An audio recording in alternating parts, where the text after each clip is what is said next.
Depuis cette vidéo-ci, où on a parlé des robots de trading Bybit et on a investi de l'argent et on en a même gagné déjà, beaucoup de personnes sont revenues vers nous en nous posant la question, mais comment ça fonctionne réellement? Est-ce qu'au fond, ce ne serait pas une arnaque? Alors vous le savez, depuis l'histoire de FTX, il y a une psychose énorme sur les marchés financiers.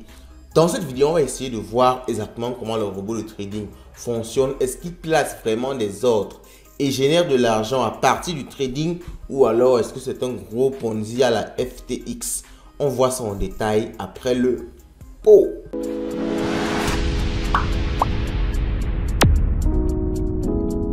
Avant, n'est-ce pas, d'ouvrir notre compte Bybit pour vérifier, regarder les positions que le robot prend quand il achète et quand il revend, pour voir vraiment s'il y a de la marge, s'il y a du bénéfice, on va déjà regarder comment un grid bot fonctionne, parce qu'il faut savoir que le robot de trading Bybit, c'est un robot grid. En fait, grid bot, on appelle ça en général les grid bots, des robots qui fonctionnent, n'est-ce pas, sous un principe de grid.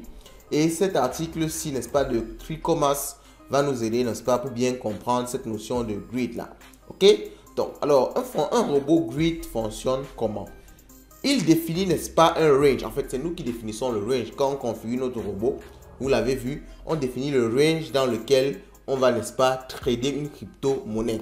Et il faut savoir que si on sort de ce range-là, le robot s'arrête. Ok, on verra même ça tout à l'heure. J'ai un robot qui s'est encore arrêté parce qu'on est sorti du range. Alors, lorsque vous définissez un range, le range, c'est tout simplement l'intervalle dans lequel vous voulez, n'est-ce pas, trader. Dans cet exemple-ci, par exemple, on veut trader lorsque par exemple, on a parlé, c'est un exemple du Bitcoin ici. Lorsque le Bitcoin est entre 6200 et 7800, ok? Donc, on dit, let's say the BTC price is near $7000, ok? Est autour de $7000. Et you want to trade ok, tu veux trader $800, range above and below the current price chart. Bref, le range est autour de 6200 et de 7800. Tu veux trader le Bitcoin tant que ça oscille, n'est-ce pas, autour de ces deux valeurs-ci. Alors, qu'est-ce qui se passe? Vous allez voir que le grid va définir, n'est-ce pas, ces grilles. Aussi simplement que ça, il va diviser cet intervalle-ci en plusieurs petits intervalles. Donc, vous voyez ici, par exemple, si on dit qu'on donne 9 intervalles, et même quand on définit notre robot trading Bybit, on définit, n'est-ce pas, le nombre de grid, le nombre de levels, ok, de notre intervalle. Donc, entre 7800 et 6200, ça va diviser ce range-là en 9. Vous voyez ici, on a 1, 2, 3 jusqu'à 9, n'est-ce pas, montant fixe auquel, n'est-ce pas, le robot va utiliser pour pouvoir faire les achats ou alors les ventes.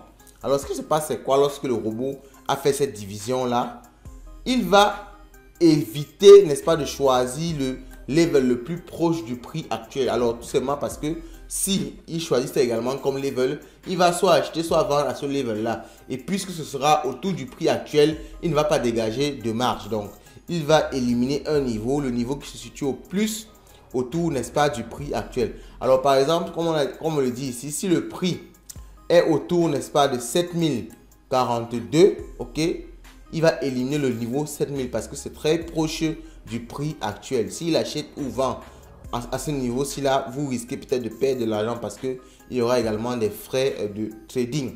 Donc, il va éliminer carrément, n'est-ce pas, ce prix-là de 7000 qui était ici avant. Donc, alors maintenant que c'est éliminé, qu'est-ce qui se fait? Qu'est-ce qui se passe? Alors, tout ce qui est en dessous du prix actuel est considéré comme des signaux d'achat et tout ce qui est au-dessus, c'est considéré comme des signaux de vente. Aussi simplement que ça. Donc, vous voyez ici, ce qui est en rouge là, ce sont les signaux de vente et en bas, ce sont les signaux d'achat. Alors, quand le prix fluctue, lorsque le prix monte, ok, se déplace vers le haut, ce qui se passe est très simple. Alors, on regarde bien notre grille ici. Si le prix monte et le prix arrive autour de 7200, il y a un ordre de vente qui est effectué. Et lorsque l'ordre de vente est effectué à 7200, le robot rachète directement sur le level qui est en dessous. Et vous voyez, si on arrive à 7200, n'est-ce pas, vous voyez que le level qui est en dessous maintenant sera 7000. Donc, c'est ce qui se passe ici. Lorsqu'on franchit cette barre-ci de 7200, le robot vend, n'est-ce pas, la crypto-monnaie et replace juste en dessous un ordre d'achat. Donc, il vend plus haut, il rachète directement plus bas. Si ça monte encore, il vend plus haut, il rachète directement plus bas. Et lorsque, n'est-ce pas, il vend plus haut et rachète plus bas, c'est maintenant le niveau qui est autour du prix actuel, donc autour du prix de vente qui devient le nouveau niveau de base. Et vous pouvez voir ici, le nouveau niveau de base maintenant sera autour de 7200 qui sera le nouveau niveau de base. Et maintenant, comme on a 7200 qui est le nouveau prix de base, si le prix replonge par la suite, donc on dit whenever the price chart falls and crosses a buy grid, maintenant, puisque maintenant, c'est qui sont les buy grids, c'est tout ce qui est en dessous, n'est-ce pas, du niveau 7200. Vous voyez ici, tout ce qui est au-dessous de 7200, maintenant, c'est buy grid. Donc, si on descend autour de 7000 $, on va maintenant racheter la crypto-monnaie. Donc, c'est ainsi que le robot vend plus haut, rachète plus bas. Si on remonte, il va vendre plus haut, racheter plus bas et ainsi de suite pour se dégager, n'est-ce pas, de la marge. Alors, ceci, c'est un peu que ça le fonctionnement du robot de trading. On va maintenant arriver au niveau de Bybit pour voir comment notre robot place des ordres. Alors, ici, on revient sur Bybit et on va dans Trading Bot.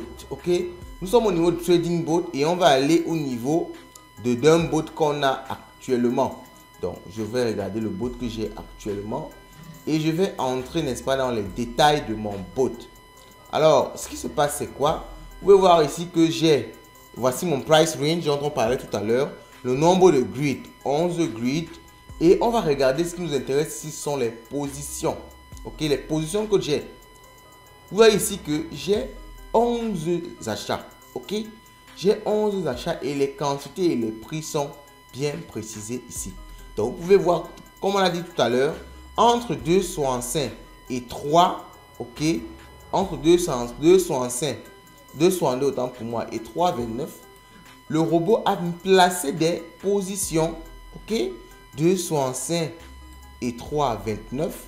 Il y a des divisions autour du prix du robot. Vous pouvez faire le calcul simple en fonction de ce qu'on vient d'expliquer. En divisant, n'est-ce pas, par 11, vous allez voir qu'il y a des niveaux de prix qui correspondent effectivement à ces valeurs-ci. Et on peut voir que pour l'instant, ce ne sont que des ordres de buy qui ont été, n'est-ce pas, effectués. Et maintenant, le robot attend donc qu'il y ait fluctuation pour toucher les ordres de vente pour pouvoir commencer à me générer des gros bénéfices. Alors, vous voyez que c'est au final, c'est quelque chose de logique et qui produit réellement de l'argent. Donc, maintenant, à vous de voir si vous voulez vous lancer dedans. Alors maintenant, si on peut parler dans le sens où l'exchange même est frauduleux. Là, c'est vraiment un autre sujet et ça mériterait une autre vidéo. Est-ce que l'exchange Bybit même est frauduleux? On pourrait, n'est-ce pas, se poser cette question-là, mais on va le faire dans une autre vidéo. Alors, dites-moi ce que vous pensez de cette vidéo en commentaire. Laissez un like si ça vous a plu et on se dit à la prochaine.